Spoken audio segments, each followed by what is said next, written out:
Vous autres du Nord, vous nous avez donné 2 très bons députés. Caténas, qui me fait de l'ombre jusqu'à Marseille,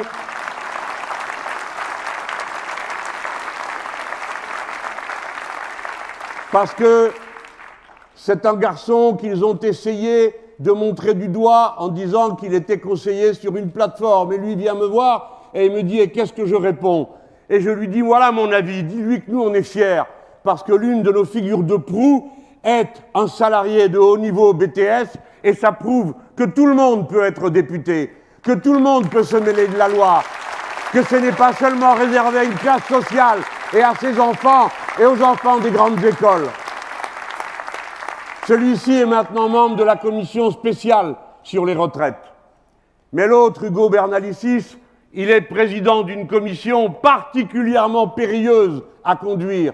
C'est celle qui va interroger les magistrats pour savoir quelle est l'indépendance de la justice dans les jours que nous vivons.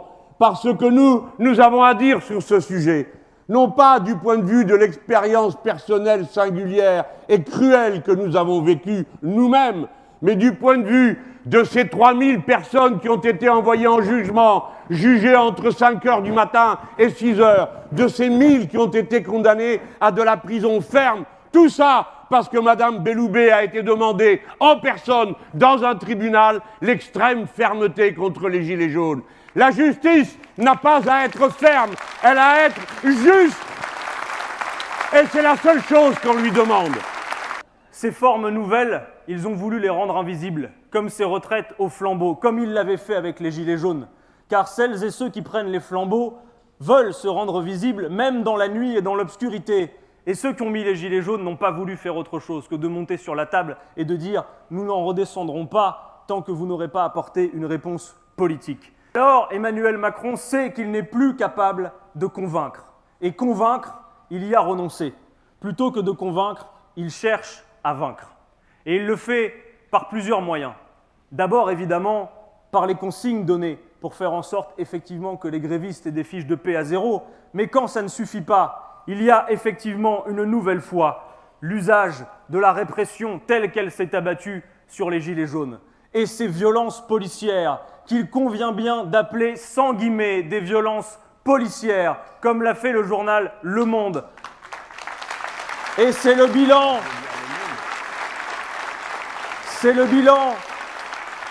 de M. Castaner, car les principaux responsables, les seuls qu'il faille mettre en cause, sont les responsables politiques. M. Castaner depuis la place Beauvau, M. le préfet Lallemand, qui bien souvent, plutôt que de maintenir l'ordre, donne l'impression de concourir au désordre. 4 morts pour le bilan de M. Castaner. Zineb Redouane à Marseille, Steve Maya Canico à Nantes, Ibrahim Ba à Villiers-le-Bel et Cédric Chouviat à Paris.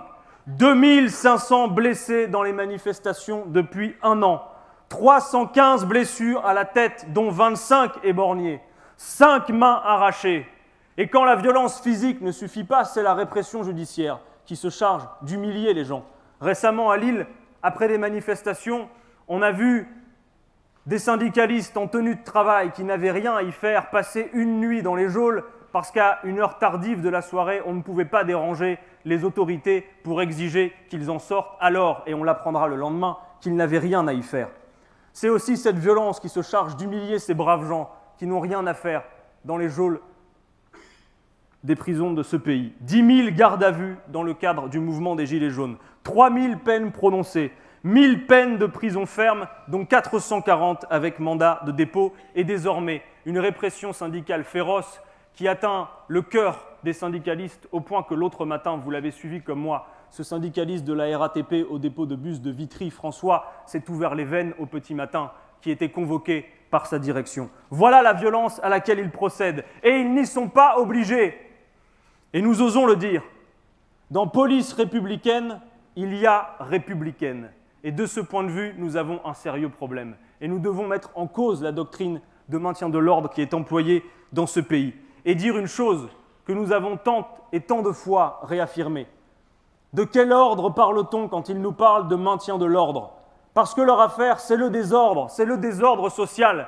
Et nous rappelons ce soir depuis cette salle que dans ce pays, la France, il n'y a pas d'ordre public possible sans la justice sociale et que la réponse doit être politique.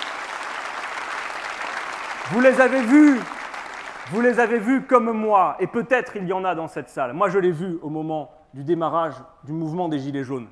Des gens se lancer dans la bataille avec chevillé au corps la conviction qu'il faut que les manifestations soient pacifiques. Car comme nous en sommes toujours convaincus. La condition d'un rapport de force favorable, c'est le nombre. Et la condition pour obtenir le nombre, c'est que les gens ne craignent pas pour eux, pour leurs proches et pour leur sécurité quand ils vont manifester. Et vous savez comme moi que quand c'est le désordre, certains y renoncent. Et c'est aussi leur objectif. Mais après des mois de manifestations, après avoir utilisé toutes les formes traditionnelles, certains ont fini par se convaincre que les formes traditionnelles ne fonctionnaient plus et qu'il fallait en passer par la violence. Et nous autres, après, nous ramons pour convaincre qu'il faut toujours rester pacifique. Par conséquent, quand il n'y a pas de réponse politique autre que le mépris et la répression, eh bien oui, certains se convainquent d'autre chose que du fait d'être pacifique. Alors nous avons besoin d'en appeler à la désescalade. Il faut pacifier les relations entre la police et sa population. Et nous préférons de ce point de vue en appeler aux gardiens de la paix plutôt qu'aux forces de l'ordre, et ça change tout du point de vue de la doctrine politique. Interdire la strangulation quand on arrête quelqu'un. On a fait une proposition de loi là-dessus. On a interdit l'usage des LBD, des balles en caoutchouc. Interdire l'usage des grenades de désencerclement. On a fait 3 propositions de loi, pas il y a 5 minutes, il y a plus d'1 an. C'est Obono, Corbière et Bernalicis qui ont proposé ça. Hein? Pourquoi il me dit que oui? Eh bien oui. Oui, la proposition a été faite. Et la police à laquelle nous sommes attachés, nous sommes parfaitement conscients du fait qu'une police est nécessaire. Mais pas pour le maintien de l'ordre. Parce que le maintien de l'ordre, c'est justement cet ordre qui est insupportable et qu'on ne veut pas maintenir. Mais nous, on lutte avec nos instruments, il l'a dit. Nous sommes pour des gardiens de la paix civile.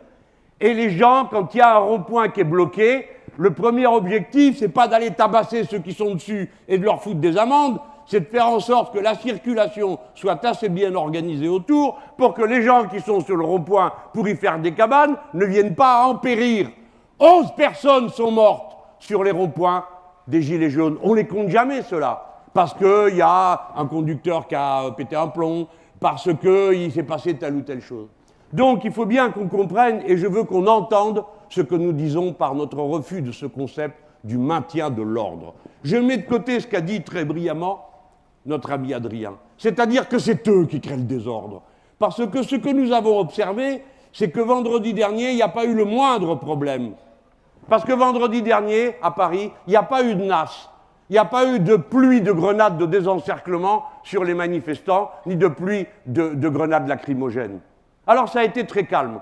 Et à Marseille, où je manifestais, c'était pareil. Mais on ne voyait pas un seul policier dans le coin. Parce que ça fait partie des techniques de gardiens de la paix, de faire en sorte que les choses se passent tranquillement. C'est une technique. Tout est technique. Policier, c'est un métier, avec un contenu technique. Et si on n'a pas envie de le faire, on peut en faire un autre de métier. Mais si on le fait, alors on en assume toute la dignité. La dignité, c'est le respect des autres. Celui qui bat une personne à terre, un homme ou une femme, se déshonore. Et celui qui l'a dit, c'est un syndicaliste policier. Alors, quel ordre sont-ils en train de maintenir? Je m'adresse à leur conscience autant qu'à votre compréhension. Nous sommes dans la grande bataille que l'humanité est en train de mener en comprenant tout doucement, progressivement, pas assez vite, que ce qui est en jeu, c'est l'ordre capitaliste et les relations capitalistes dans la vie humaine. Vous savez, sur le code du travail, on avait dit ça n'intéressera personne. Mais c'est pas vrai. Il y avait des milliers de gens qui suivaient ce qu'ils pouvaient, hein, puis le racontaient aux autres, et puis après revenaient voir en arrière ce qui s'est passé. À la fin, pour nous autres, de la révolution citoyenne, c'est très important parce que ça élève le niveau. Nous, on n'est pas en train de créer un parti révolutionnaire. Ce qu'on essaye de créer, c'est un peuple révolutionnaire. Parce que si on doit tout changer, c'est le peuple lui-même qui va le faire. C'est pas une avant-garde que nous serions nous. Mais croyez-moi, c'est le fond du projet politique. Ne croyez jamais qu'une lutte sert à rien, ça n'existe pas. Tout finit par un moment ou un autre produire du résultat. Toujours, il n'y a pas d'effort qui soit vain.